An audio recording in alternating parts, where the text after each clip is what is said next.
के दिन भी समझ जाएंगे हम ये बेकसा, हम ये बेकसा।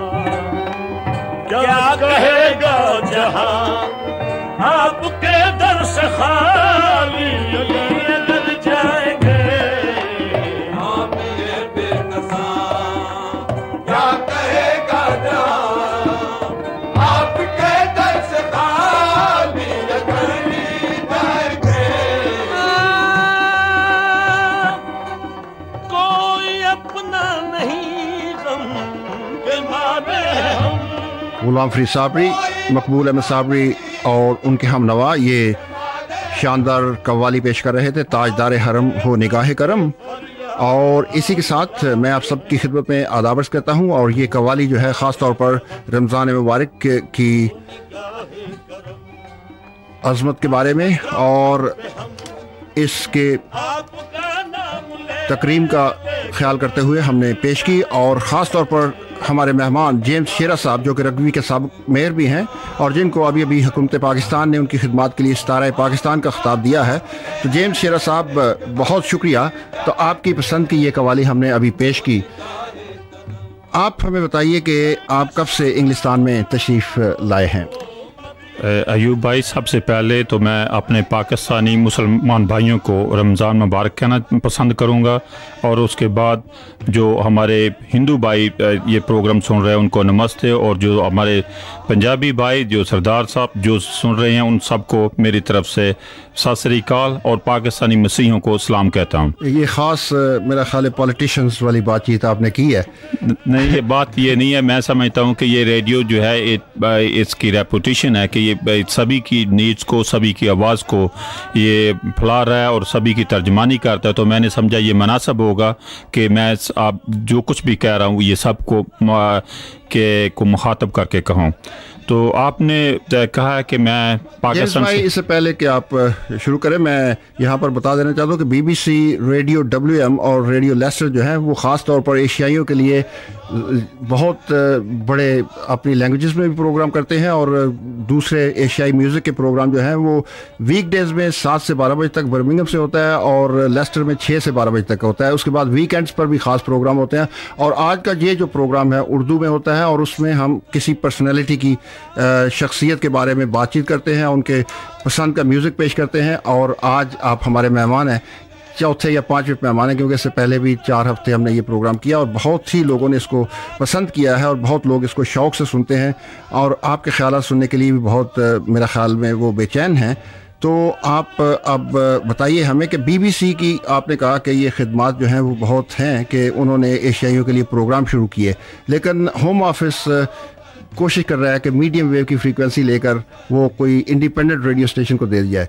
तो आपका क्या ख्याल है कि BBC का ये जो फ्रीक्वेंसी है मीडियम वेव पर वो चलनी चाहिए या इंडिपेंडेंट रेडियो स्टेशन को दे देनी चाहिए? अयूब भाई, आपने पहले कहा कि हो सकता है कि आप जो भी मैं कहूँगा आप समझेंगे कि सियासत वाले, लेकिन मैं आपको सही आवाम की तरफ से जो मेरी फीलिंग्स हैं, जो लोग समझते हैं कि BBC का किरदार या BBC का क्या कंट्रीब्यूशन रहा है पिछले 20-30 सालों में, मैं समझता हूँ कि जो कमर्शियल रेडियो चल रहे हैं या जगह ब जगह पे इस्टेब्लिश हो रहे हैं उनका एक ही मकसद है, कमर्शियल।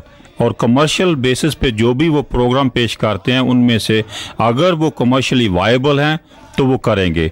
लेकिन BBC ने जो किरदार अदा किया है और मैं समझता हूँ जो किरदार अदा कर सकती है वो है नॉन कमर्शियल बेसिस पे सर्विंग द कम्युनिटी।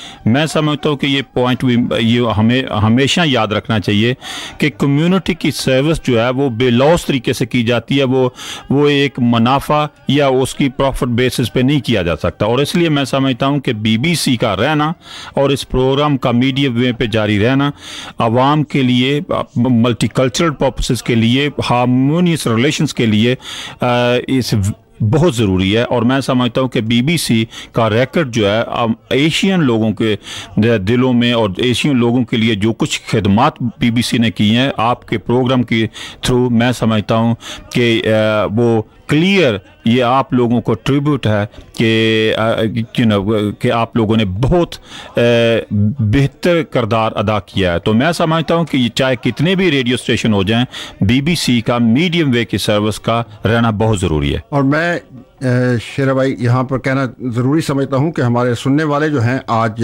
प्रोग्राम सुन रहे हैं, उनको भी चाहिए कि होम ऑफिस को अपने ख्यालात के बारे में आगाह करें कि भाई ये प्रोग्राम क्यों ज़रूरी हैं और क्यों जारी रहना चाहिए, ताकि एहतजाज होगा तो उनको भी मालूम होगा। अपने MPs को कहें और डायरेक्ट भी ख़त अगर लिखना चाहते हैं तो लिखें। और मैं आपसे भी गुजारिश करूँगा कि आप भी अपना इन्फ्लुएंस जो है वो यूज़ करें। मैं अयूब भाई, मैं आपके जो जज्बात आपने एक्सप्रेस किए हैं उनकी 100% सपोर्ट करता हूँ। दूसरी बात जो है मोस्ट इम्पोर्टेंट मैं समझता हूँ कि जो लोगों को भी याद रखनी चाहिए और हम लोग जो रिसीव कर रहे हैं आपकी सर्विसेज को याद रखना चाहिए कि BBC के जो भी प्रोग्राम बाहर जा रहे हैं, the people who are running this program they are well trained और प्रॉपर ऑर्गेनाइजेशन स्ट्रक्चर्ड बॉडी है।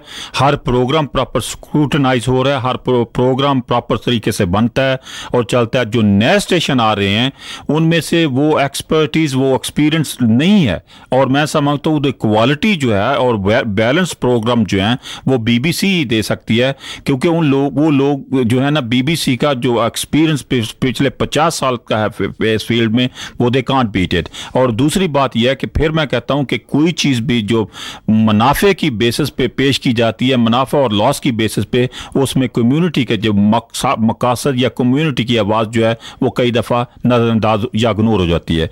तो मैं समझता हूँ कि सब लोगों से मेरी दरख्वास्त है कि वो vigorously they should campaign and write to the home secretary के BBC के ने जो कंट्रीब्यूशन हम अदा किया या हमारे लोगों को नज़दीक लाने में, हमारी कल्चरल, रिलीजियस, एजुकेशनल जो ज़रूरियात को पूरा करने के लिए एंड सोशल एडजस्टमेंट को इस कंट्री में, it has been great. And अब मैं समझता हूँ कि इस वजह से BBC जो है they have whole hearted support for whole Midland. हाँ जी, तो अब आइए, आपके यहाँ तशरीफ़ लाने के बारे में आप बातचीत कर रहे थे। मैं अयूब भाई, मैं 1971 में मैं बेल्जियम से यहाँ पे आया। बेल्जियम में कैथलिक यूनिवर्सिटी लुवेन में मुझे दाखिला मिला था PhD करने के लिए और मुझे स्कॉलरशिप मिला था बेल्जियम से। आप किस सब्जेक्ट में? मैं वहाँ पे इंटरनेशनल रिलेशंस में मुझे ये दाखिला मिला।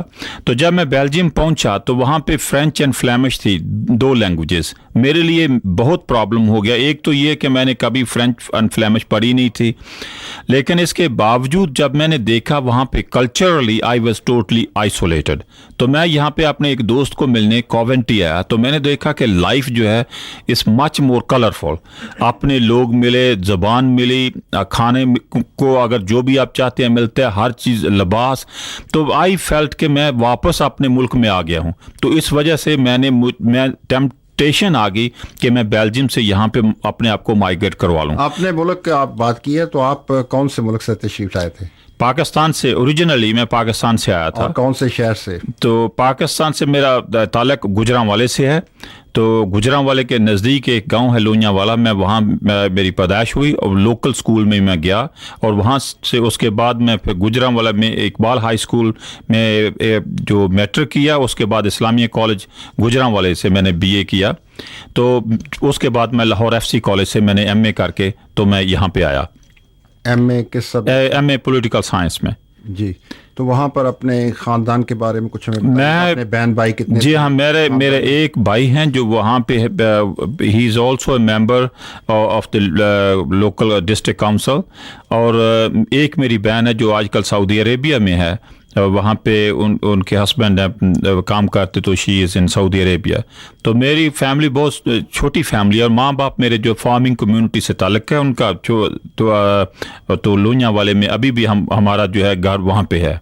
जी, तो आप पाकिस्तान जाते रहते हैं उनसे मिलने के लिए? हाँ, मैं पिछले साल भी पाकिस्तान गया हुआ था, पिछले साल जनवरी में। तो उस वक़्त भी 2-3 हफ्ते के लिए मैं अपनी माँ को मिलने के लिए गया था और बहन भाइयों को। और उस वक़्त भी मैं आई वॉज प्राउड कि मुझे ये अपॉर्चुनिटी मिली कि प्रेसिडेंट ऑफ पाकिस्तान उन्होंने मुझे दावत दी कि मैं जाके लंच उनके साथ करूँ। तो उसके साथ साथ मुझे बहुत से दूसरे अपने पाकिस्तान के जो हुक्मरान तबके से तल्लुक़ रखने वाले सियासतदान और अपोजिशन से भी सभी से मुलाकात हुई। तो यहाँ पर आप जब तशरीफ़ लाए कॉवेंट्री में, तो फिर उसके बाद बताइएगा हमें। कॉवेंट्री में उसके बाद मुझे, चूंकि मैंने पहले कहा कि मुझे ऐसे लगा जैसे मैं अपने घर वापस आ गया हूँ, तो मैंने कोशिश की कि मैं यहाँ पे आ जाऊँ, तो मैंने माइग्रेट में अपने आप को करवा लिया यहाँ पे। लेकिन हुआ क्या कि उसके बाद मुझे स्कॉलरशिप बेल्जियन गवर्नमेंट ने स्टॉप कर दिया। उन्होंने कहा कि अगर आप किसी कॉमन मार्केट कंट्री में जाएं तो हम आपको स्कॉलरशिप दे सकते हैं, लेकिन उस वक्त ब्रिटेन कॉमन मार्केट का मेंबर नहीं था, तो लिहाजा मुझे ना स्कॉलरशिप मिल सका और मैंने वहाँ से भी अपनी तालीम जो है वो ख़त्म कर चुका। तो मेरे लिए कोई रास्ता नहीं था एक्सेप्ट टू स्टार्ट वर्किंग। तो मैंने फिर 3-4 साल काम किया यहाँ पे रग्बी में, और उसके बाद मैं वारिक यूनिवर्सिटी में चला गया। वहाँ से मैंने पोस्ट ग्रेजुएट किया एजुकेशन में, और वो करने के बाद फ़ौरन ही मैं टीचिंग में आ गया। ये बताइए कि कॉमन मार्केट में जाने के बाद एशियाई लोगों पर कुछ असर पड़ेगा इसका? आजकल आपको शायद होगा कि पिछले 3-4 महीने से सोशल चार्टर जो है उसका बहुत अखबारों में भी बहुत कुछ आ रहा है, और रेडियो टेलीविज़न पे भी बहुत कुछ आ रहा है। मैं समझता हूँ कि अपने एशियाई बहन भाई इस बात को ना भूलें कि जब हम पार्ट ऑफ यूरोप प्रॉपर बनेंगे, तो अगर वो जो सोशल चार्टर में चेंजेस जो वो कर रहे हैं वो हो गई, तो उससे हमारे लोगों पर काफ़ी असर होगा। क्योंकि वो कह रहे हैं कि वो लोग जिनके पास ब्रिटिश पासपोर्ट हैं, या ड्यूल नेशनैलिटी वाले लोग, या जो यहाँ पे सेटल हो चुके हैं बिल्कुल legally living here for the last 20-30 years, लेकिन उनके पास ब्रिटिश पासपोर्ट नहीं है, उनके लिए वो कह रहे हैं कि they should not enjoy the same right as the other British national. तो मैं समझता हूँ कि बहुत ख़राबियाँ हैं। और दूसरी बात यह है कि मैंने ये भी सुना है कि जब एशियाई लोग बहन भाई जाते हैं यूरोप में, तो वो they are not treated equally on the same basis जैसे अंग्रेज़ लोग या दूसरे वाइट लोग। तो मैं कई चीज़ें हैं जिनका हमें ख्याल रखना चाहिए, और सोशल चार्टर में ख़ास तौर पे जो भी अमेंडमेंट ये कर रहे हैं, तो वो उसको हमें स्ट्रांगली रेजिस्ट करना चाहिए। और हम अपने मेंबर पार्लियामेंट को कांटेक्ट करें, प्राइम मिनिस्टर को लिखें, और ये अब जबकि इलेक्शन आ रहा है, जनरल इलेक्शन इज़ कमिंग, कि हम जिस किसी को भी वोट दें उनसे ये पूछें कि कॉमन मार्केट में हमारा हम एशियाई लोगों बहन भाइयों का या लोगों का क्या फ्यूचर है। तो इस सिलसिले में मज़ीद बातचीत आपसे करेंगे, लेकिन आपकी पसंद का एक नगमा पेश करते हैं। आपने मेहदी हसन साहब की आवाज़ में सुनना पसंद किया है, तो ये ज़िंदगी में तो सभी प्यार किया करते हैं, फिल्म अज़मत से गज़ल एक सुनते हैं। Thank you.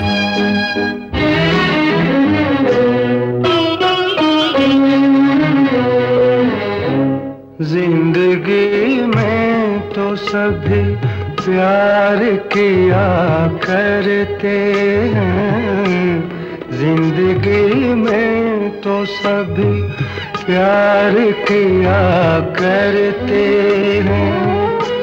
मैं तो मर कर भी मेरी जान तुझे चाहूँगा, जिंदगी में तो सभी प्यार किया करते हैं।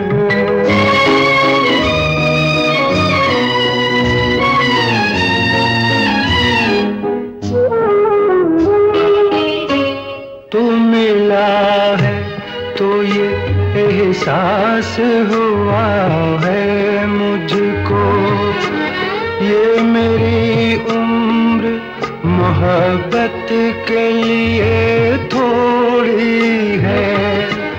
एक जरा सा गम दौरां का भी हक है जिस पर मैंने वो सांस भी तेरे लिए रख छोड़ी है।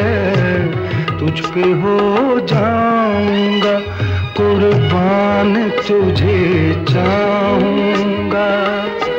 मैं तो मर कर भी मेरी जान तुझे चाहूंगा, जिंदगी में तो सभी प्यार किया करते हैं।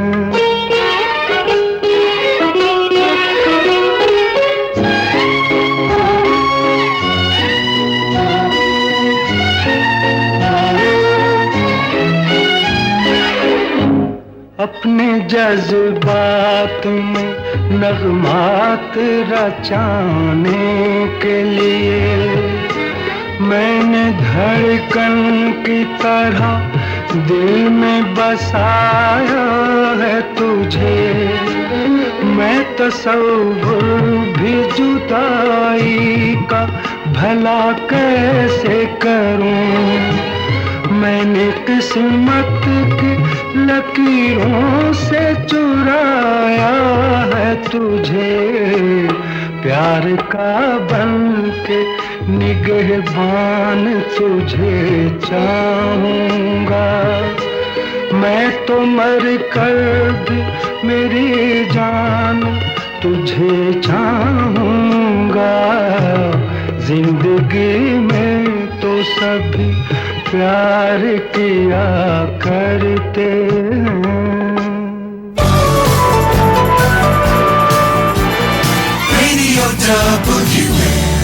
और आप मोहम्मद अयूब के साथ प्रोग्राम सुन रहे हैं और मेरे मेहमान हैं आज जेम्स शेरा साहब, रग्बी के साबका मेहर, जिनको सितारा पाकिस्तान का खिताब भी मिल चुका है और वो अपनी लाइफ के बारे में और अपने म्यूज़िक की पसंद के बारे में हमें बता रहे हैं। तो जेम्स शेरा साहब, आप बताइए कि जब आप कवेंट्री में आके फिर रग्बी में तालीम हासिल करके उसके बाद आपने क्या कुछ किया?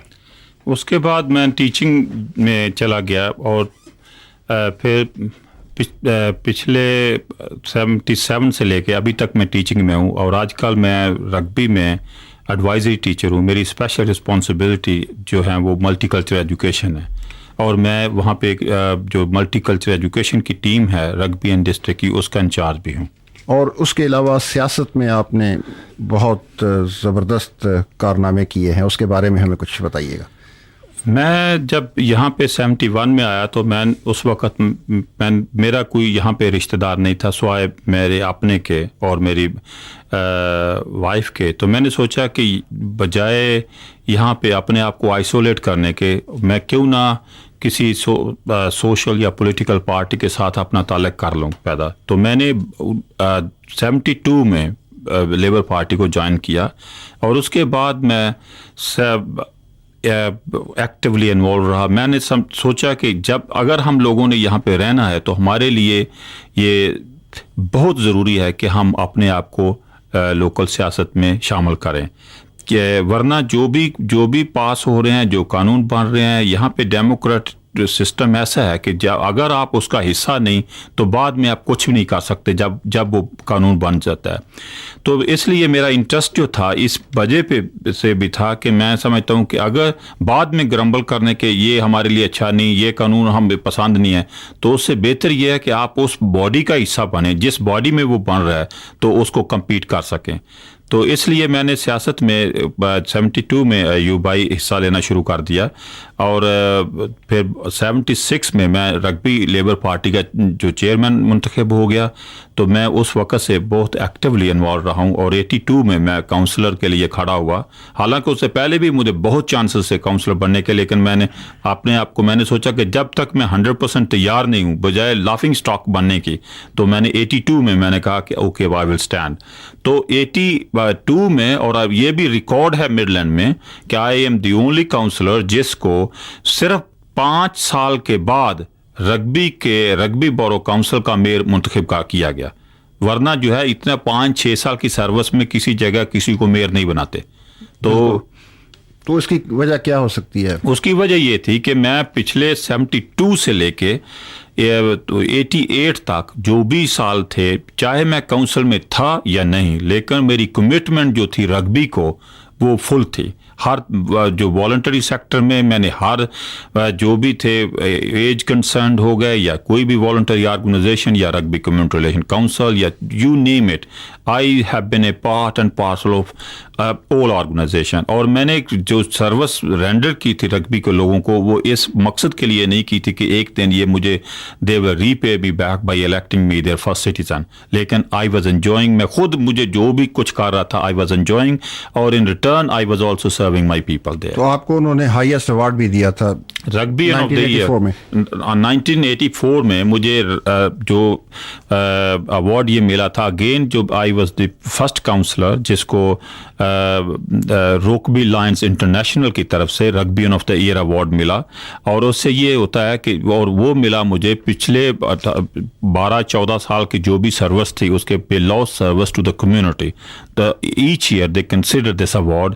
तो 1984 में मैं तो I was the Rugby of the year. और आपने चैरिटी के लिए भी बहुत काम किया है, उसके बारे में कुछ चैरिटी के लिए मेरी जो लाइफ है 72 से लेके अभी तक मैं चैरिटीज़ के लिए यहाँ पे इस मुल्क में, अयूब भाई, एक चीज़ बहुत अच्छी है कि किसी शहर में भी आप जाएं, you would find so many people who are totally committed to the charitable work। और मैं समझता हूँ कि उस वजह से सोसाइटी को जो फ़ायदे पहुँच रहे हैं, ओल्ड एज पेंशनरों को, माजूर बच्चों को, या हॉस्पिटल में जो मरीज हैं, या दूसरे लोगों को, you name it, there are tremendous problems in our society जिनको जो है वॉलंटरी सेक्टर की तरफ से सपोर्ट मिल रही है। तो मैंने सोचा कि मेरे माँ बाप, मेरे बहन भाई, मेरे दोस्त अजीज, या मेरे वो लोग जिनकी मैं मदद पाक अपने रह के कर सकता था, वो मैं इन लोगों के थ्रू मैं अपने आप को फील करता था कि I am seeing my father, seeing my mother, see अगर वो if they are sick, if they are poorly, and by serving others है। तो मैं समझता हूँ कि मेरी commitment right from the beginning जो थी इस वर्क में थी। और इसी वजह से कि रग्बी में कि मैंने कोई ऐसी ऑर्गेनाइजेशन नहीं जिसका मैं पैटर्न नहीं रहा। जैसे पहला शख्स था जो कि रग्बी के वॉलंटरी सर्विसेज का पैटर्न मैं रहा हूँ, फिर एज कंसर्न का पैटर्न रहा हूँ, फिर रग्बी के जो सिटीजन एडवाइस ब्यूरो का, रीलेट जो कि मैरिज गाइडेंस काउंसिल थी ओल्ड नेम, उसका मैं पैटर्न रहा हूँ। तो यू नेम इट। अब भी जो है ना, इफ़ आई स्टार्ट काउंटिंग के कौन सी मैंने जगह पे काम किया तो आपके प्रोग्राम जो है इतना लंबा नहीं होगा।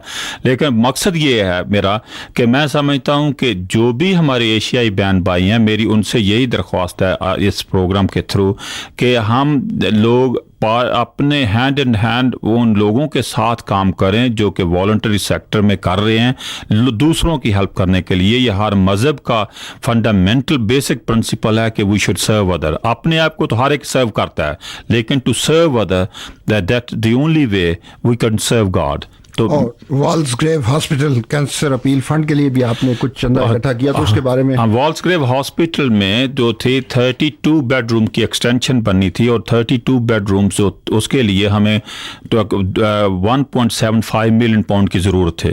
तो जब मैं मेयर था तो मेयर के आखिरी दिनों में ये अपील लॉन्च हुई, तो उन्होंने कहा जी आपको हम चेयरमैन बनाना चाहते हैं। तो मैंने कहा कि मैं उस वक्त तक ये एक्सेप्ट नहीं करूँगा जब तक मैं मेयर हूँ, क्योंकि मेरी और बहुत जिम्मेदारियाँ, लेकिन बाद में मैं कर लूंगा। तो उन्होंने कहा कि ठीक है, we will take you as mayor nominate, no the chairman nominate. तो जब मैं मेयरशिप से रिटायर हुआ तो मैं आई बिकेम द चेयरमैन। और उससे ये है कि ये आपको पता है कि कैंसर जो है it is a very serious has hit the society, hit the nation, hit the world, and very seriously।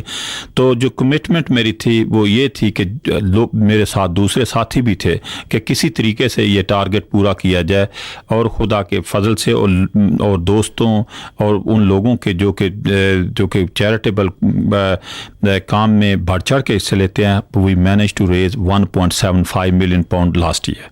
और उसके बाद मैंने रग्बी के हॉस्पिटल के लिए 150,000 पाउंड रेज किया, उसका भी मैं चेयरमैन था, और वो था मेमोग्राफी अपील ब्रेस्ट कैंसर के लिए। तो और बहुत सी अपीलें हैं जिसके मैं एक्टिवली इन्वॉल्व रहा हूँ, लेकिन ये they are one of the recent one. तो ये बहुत ही काबिल कदर बात है। तो अब आइए एक और गीत सुनते हैं। नूरजहां मलका तरन्नम गा रही हैं आपकी पसंद पर।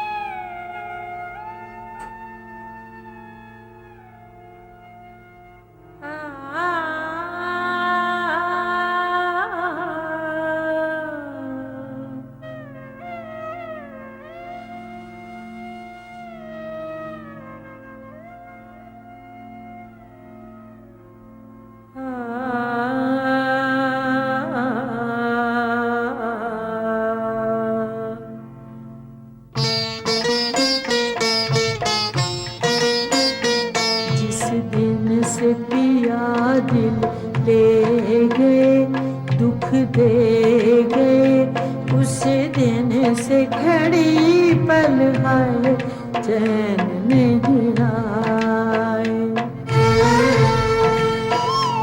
घटती नहीं दिल की दूरियां मजबूरियां मेरा तुम बिन जी घबराए चैन नहीं आए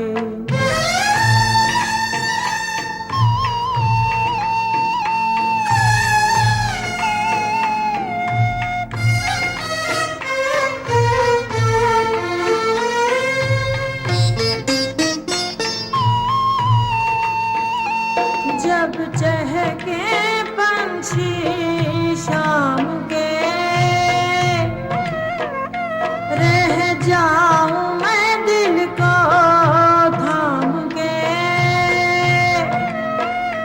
करूं बैन तुम्हारे नाम के आंसू अब किस काम के लूटा है तुम्हारे प्यार ने इकरार ने बैठी हूँ मैं आस लगाए चैन नहीं आए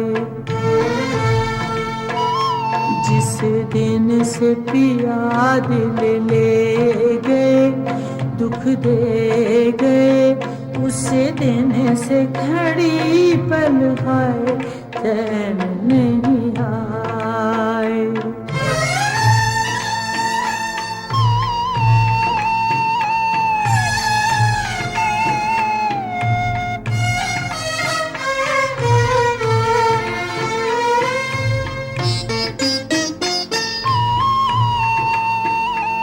आराम नहीं मेरे भाग में मैं तो खो गई गम के राग में दिल जलते जलते जल गया प्यार की ठंडी आग में जब याद तुम्हारी आ गई तड़पा गई मेरे दुखिया नैन भर आए चैन नहीं आए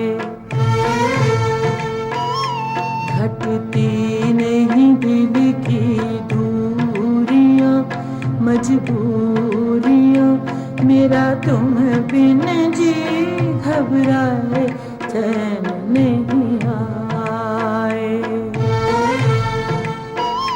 जिस दिन से पिया दिल ले गए दुख दे गए उस दिन से घड़ी पल हाय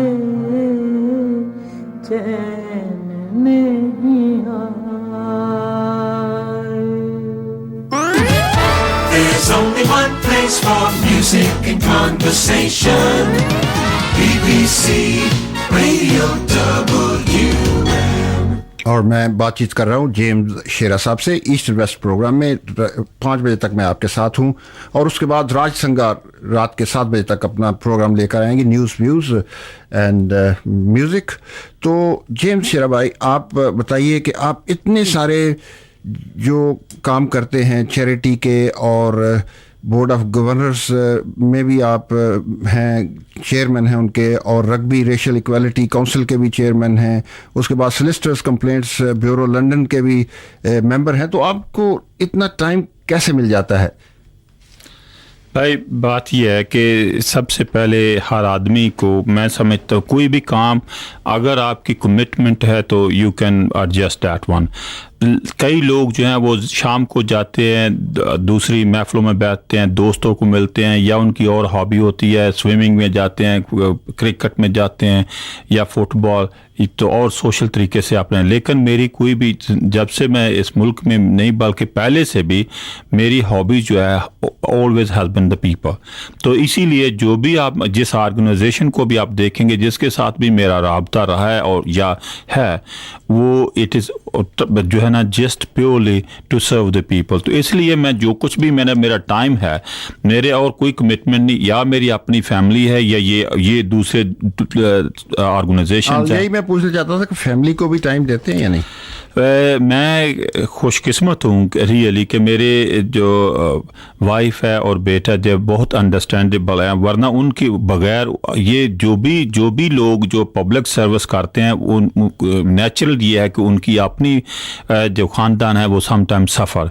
लेकिन मैं खुशकिस्मत हूँ कि मुझे खुदा ने अच्छे पार्टनर दिया है, जिस अंडरस्टैंडिंग की वजह से, क्योंकि she is also equally committed to people. कि मैं वो क्या करती हैं, हाउसवाइफ?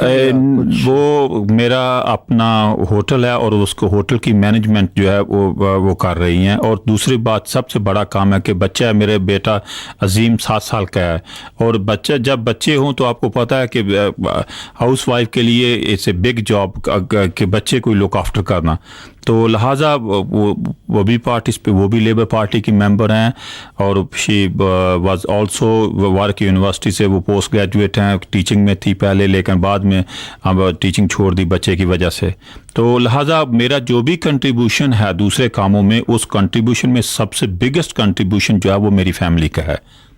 जी, तो ये बताइए कि सियासत में आप बड़े इन्वॉल्व हैं, तो यहाँ की जो पार्टीज़ हैं तमाम ही, उनका नस्ली तासब जो है वो कहते हैं कि बहुत है उनमें, अभी तक भी वो हमारे लोगों को हमारे पूरे हकूक़ नहीं देते, इमिग्रेशन में, सेहत में, तालीम में, जॉब्स में, बिजनेस में।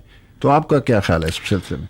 मैं समझता हूँ कि किसी सोसाइटी में भी आप जाएं तो वहाँ पे आपको कुछ ना कुछ, जब आप माइनॉरिटीज़ होती हैं तो सेटबैक्स होती हैं, लेकिन उन सेटबैक को जो दूर करने के लिए एक ही तरीका है कि हम लोग आपस में इत्तेफाक करें, आपस में एक दूसरे पर इत्मीनान करें और ट्रस्ट करें और ऑर्गेनाइज करें, और आज ऑर्गेनाइज तरीके से हम अपने आप को पॉलिटिकल पार्टीज़ में शामिल करें।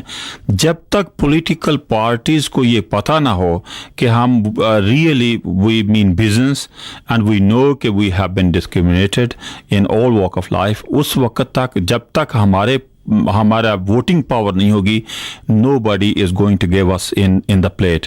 और जहाँ तक आपने कहा कि सभी सियासी पार्टियों में, मैं लेबर पार्टी का मेंबर हूँ, लेकिन मैं आपको कहता हूँ कि लेबर पार्टी में भी रेसिस्ट व्यू है।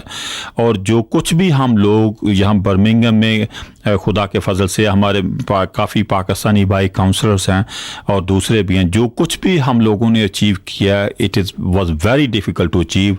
We are fighting and fighting vigorously. और देर आर मैनी आल्सो अच्छे लोग भी हैं लेबर पार्टी में भी, दूसरी पार्टियों में भी, जो अंग्रेज़ जो हैं, जो कि हमारे नुक्ता नज़र को समझते हैं। लेकिन सबसे जो सेटबैक मैं समझता हूँ कि हमारी हुई है और हो रही है, वो ये है कि हम में से आवाम जो फॉलो करने वाले वो कम है, हम और लीडर्स ज़्यादा हैं। और लीडर्स जो है ना, वो इस किस्म के लीडर्स हैं कि वो दूसरों की सुनते नहीं हैं, ना लीडरों का आपस में इत्तेफाक है और ना आवाम का उनके साथ इत्तेफाक है। और इस वजह से जो कुछ भी जो सफ़र कर रहे हैं, वो हमारे इनोसेंट पाकिस्तानी या हिंदुस्तानी बहन भाई, मैं समझता हूँ कि time has come, first of all, जो before we could ask other people to give us something, we must trust each other, we must have confidence on each other, and we must जो है ना organise our self. हमारे जो vote है वो marginal vote seats बहुत हैं, जहाँ पे हमारे वोट जो हैं बहुत असर करते हैं, जिसकी वजह से एमपीज़ जो है उसकी पोजीशन चेंज हो सकती है। लेकिन आज तक किसी पार्टी ने भी हमें कोई सेफ सीट नहीं दी कि जहाँ से हमारे एमपीज़ खड़े हों और पार्लियामेंट में हमारी नुमाइंदगी कर सकें। ये बिल्कुल सच्ची बात है। उसकी वजह यह है कि एक तो यह है कि जब भी कोई सीट निकलती है तो हम पाकिस्तानी, एक ही हमारा मसला होता है जी, हमारा मुसलमान होना चाहिए। इस मुल्क में अयूब भाई किसी को मज़हब की बना पे सीट नहीं मिलती, क्योंकि अगर यही हो तो जो पार्लियामेंट में सारे वो कहे पादरी बैठे हों, क्योंकि यहाँ क्रिश्चियन कंट्री है, और यह जो है ना मज़हब की बना पे कल हिंदू कहेंगे कि हमारा वहाँ पे मंदिर का एक जो वो कोई आदमी उधर चला जाए हमें रिप्रेजेंट करने के लिए। और जब हम जब तक हम अपने आप को यही कहते हैं मुस्लिम होना चाहिए हमारा, तो मुसलमान तो जो है वो साउथ अफ्रीका से भी हो सकता है, वो इंडिया से भी हो सकता है, वो किसी मुल्क से भी हो सकता है, लेकिन मजहब की बना पे इस मुल्क में जो है ना वो नहीं, एक तो ये सेटबैक है कि हम अपने आप को कोई भी जब सीट निकलती है उसमें ये कहना शुरू कर देते हैं। दूसरी बात यह है कि हमें चाहिए कि हम सीट को जब फाइट करें तो वो सीट फाइट करें अपनी मिनॉरिटीज़ के लिए, पाकिस्तानियों के लिए, हिंदुस्तानियों के मफाद के लिए, ना कि सिर्फ ये रखें कि हमारे मज़हब के तौर पे वहाँ पे हमें आलमों की ज़रूरत है। मज़हब की मैं रिस्पेक्ट करता हूँ, मज़हब अपनी जगह है,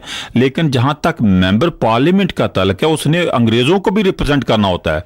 अगर आप ये कहें कि वो पर्सन जो भी जाएगा वो सिर्फ मुसलमानों के व्यू को रिप्रेजेंट करेगा, वो मुसलमान ही होगा, तो मैं समझता हूं कि बाकी के जो 80% या 70% अंग्रेज है वो वोट नहीं देंगे।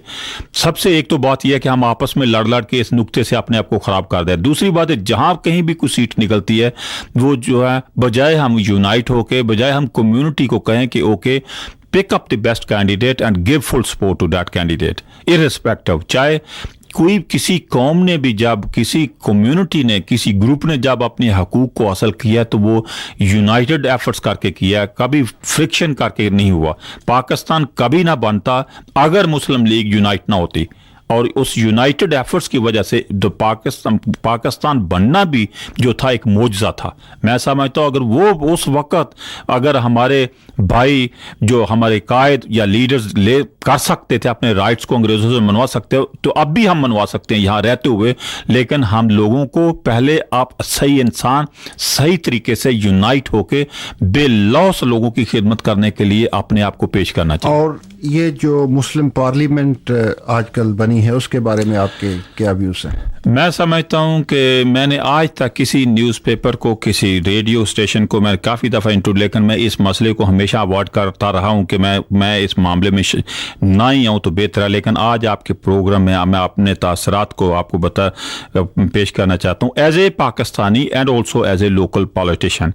मैं समझता हूँ कि जो कुछ भी वो कह रहे हैं मुस्लिम पार्लियामेंट वाले, जो कुछ भी वो पेश कर रहे हैं, इनडायरेक्टली डायरेक्टली दूसरे जो हमारे काउंसलर या पॉलिटिशियन या दूसरे जो सियासी लीडर हैं वही भी सेम कहते हैं।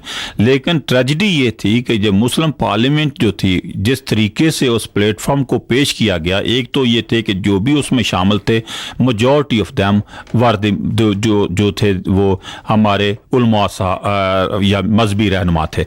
और जब मजहबी रहनुमाओं ने ये इस चीज़ को लॉन्च कर दिया तो इससे वेस्टर्न मीडिया को ये डर हो गया कि ये एक फंडामेंटलिज्म या एक ऐसी फनेटिसिज्म जो जमात होगी जो कि कम्युनिटी को डिवाइड करेगी।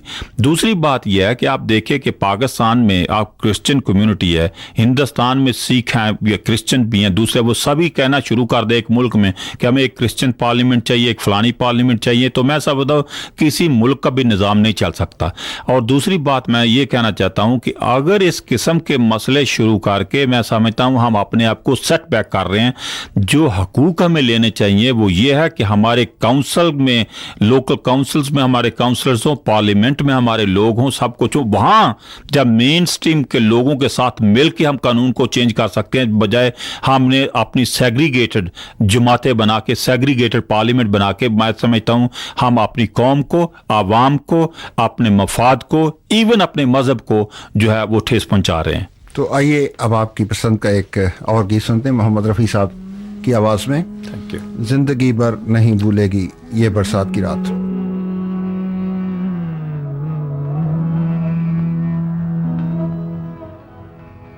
जिंदगी भर नहीं भूलेगी वो बरसात की रात, एक अनजान हसीना से मुलाकात की रात, जिंदगी भर नहीं भूलेगी।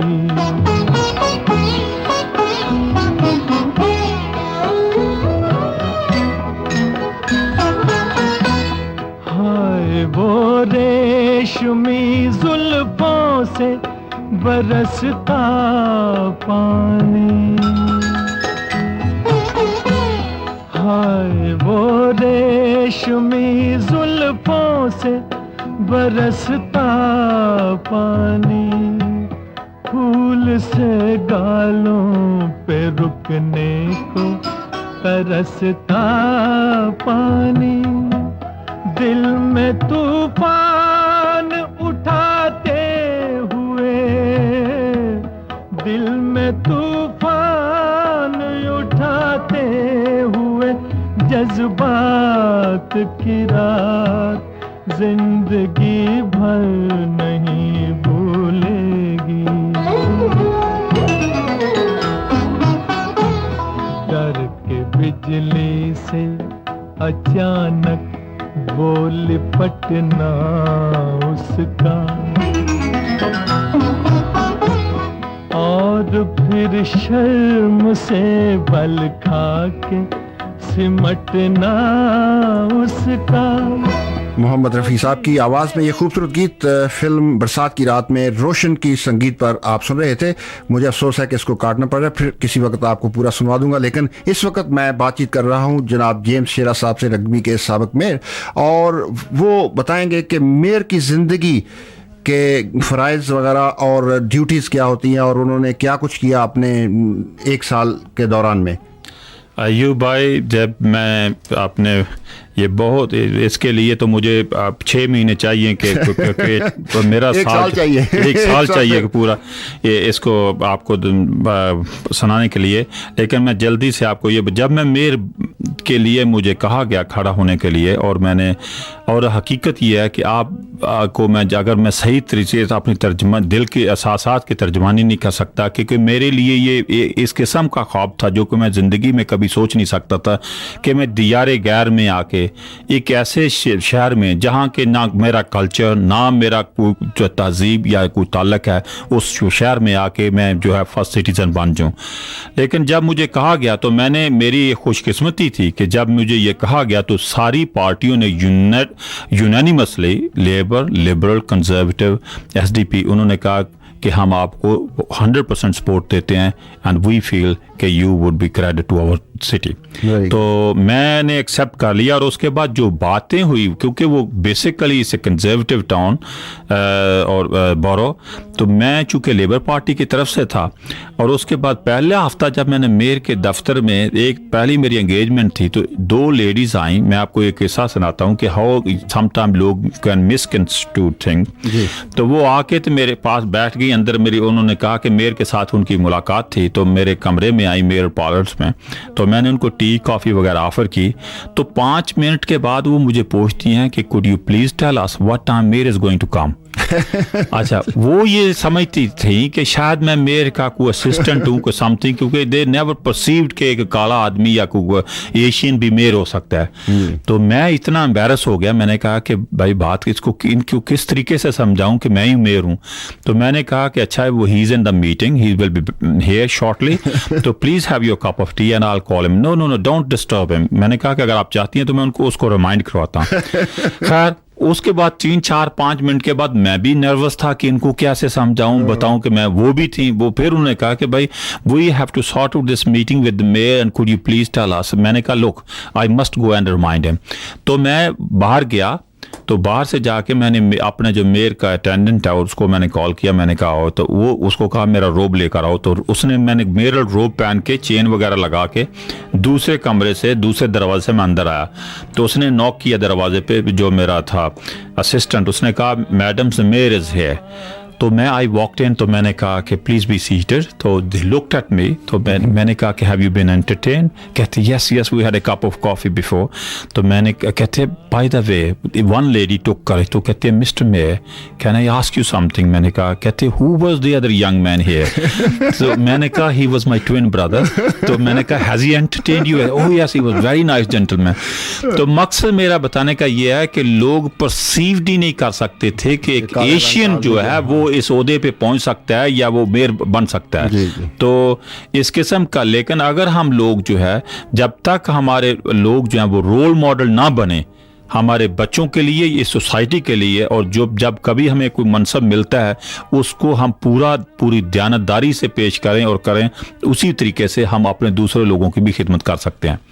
तो आपने कहा मेरल ईयर में वॉज वेरी ग्लोरियस ईयर। मैंने पाकिस्तान को विजिट किया, स्टेट विजिट, और उसके बाद पहला मेयर था इस कंट्री में, यूनाइटेड किंगडम, जिसको चाइनीज गवर्नमेंट की तरफ से, ली पेंग प्राइम मिनिस्टर की तरफ से इन्विटेशन था। तो मैंने 10 दिन चाइना का स्टेट विजिट किया, और ये मेरे लिए और फॉरेन ऑफिस के इस कंट्री के लिए हकीकत यह है कि it was very very big encouragement, क्योंकि बरतानिया के बहुत इंटरेस्ट थे और हैं चाइना में। हम बहुत पावर स्टेशन बिल्ड कर रहे थे, तो मैंने 3-4 पावर स्टेशन का मुआयना भी किया वहाँ पे। तो मैंने वहाँ पे चाइना में तकरीबन 2000 मील सफ़र किया बाय ट्रेन, और I was a guest of the state. तो बहुत ऐसे वाक़यात पेश आए जब मैं मेयर था। तो बेसिकली मेयर का रोल जो है किसी शहर और टाउन में भी ये सरमोनियल रोल होता है, लेकिन बात यह है कि ये it depend on the person concern. या आम तौर पे यहाँ पे जितने भी मेयर हैं या लॉर्ड मेयर हैं, you will find most of them जो है वो near to retirement, nearly over 60 होते हैं। जी। तो चूंकि मैंने ये सोच लिया था, दुआ की खुदा से कि अल्लाह ताला से, कि अगर मुझे ये मौका मिला है तो मैं इसको, it should become a memorable year for me and the other people should know कि एशियन अगर बना है या काला को बना है तो he can equally do the better job, if not much better than the other. तो इसलिए बहुत बिजी ईयर था। और मैं क्विकली आपको बताता हूँ कि रग्बी के मेयर की इन द पास्ट जो थी अप्रॉक्सीमेटली 400 एंगेजमेंट्स थी साल में, लेकिन जब मैं रिटायर हुआ तो उस वक्त 1156 थी। तो यू कुड इमेजिन कि how busy the year happen. तो it is a year which could be rewarding for a person, rewarding for the city, rewarding for the community concern.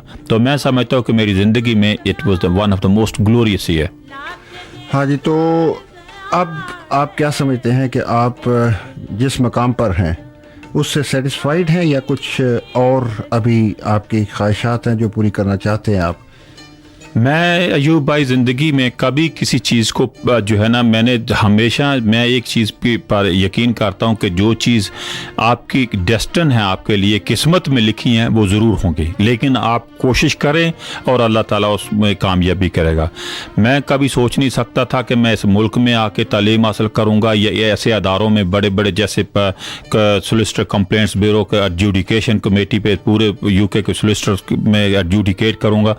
तो मैं ये भी सोचता हूँ कि जो कुछ भी मुझे मिला है ये अल्लाह ताला की तरफ से मिला, और आइंदा अगर उसकी रज़ा है, उसकी मर्ज़ी है कि मैं और आवाम की खिदमत करूँ, पार्लियामेंट में जाऊँ या और कुछ करूँ, तो मैं समझता हूँ ये खुदा मेरे लिए रास्ते खोलेगा। वरना जो है वो कहते हैं जैसे मैन प्रपोजेस गॉड डिस्पोजेस, तो मैं मेरे कहने से कि मैं कल मेंबर पार्लियामेंट बन जाऊँगा या नहीं होगा, ये कभी नहीं होगा। मैं समझता हूँ कि अगर मेरी किस्मत में ये लिखा है कि मैं आवाम की खिदमत और करूं तो मैं करता जाऊंगा। वरना जो कुछ भी मैंने अचीव किया, मैं समझता हूं कि मैं खुदा का शुक्रगुजार हूं।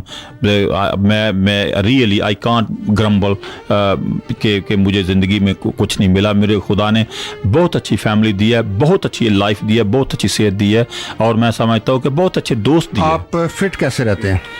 मैं फिट कैसे रहता हूँ कि मैं समझता हूँ कि हर आदमी जो है ये डिपेंड करता है। मैं मेंटली तो फिट हम 24 आवर रहता हूँ, लेकिन चूंकि मेरी ज़िंदगी जो है इतनी बिजी होती है और उस वजह से मुझे कोई डाइटिंग करने की ज़रूरत नहीं है, कोई एक्सरसाइज करने की, क्योंकि मेरी काम ही मेरा एक्सरसाइज है। और मैं हाँ जी, बहुत बहुत शुक्रिया जेम्स शेरा साहब, क्योंकि अभी 5 बजने वाले हैं और हमारे प्रोग्राम का वक्त ख़त्म हो चुका है। अभी थोड़ी देर में राज सग्गा अपना प्रोग्राम लेकर तशरीफ़ ला रही हैं, तो मैं आपका एक दफ़ा फिर शुक्रिया अदा करना चाहता हूँ जेम्स शेरा साहब, साबिक़ mayor Rugby. Thank you very much Ayub भाई, आपने इतना वक्त निकाला हमारे लिए।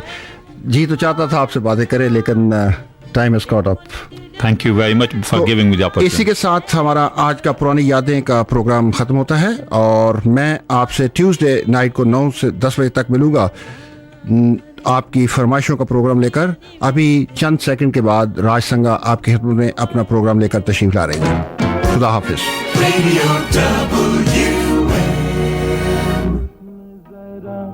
जाग तुझे इश्क जगाए,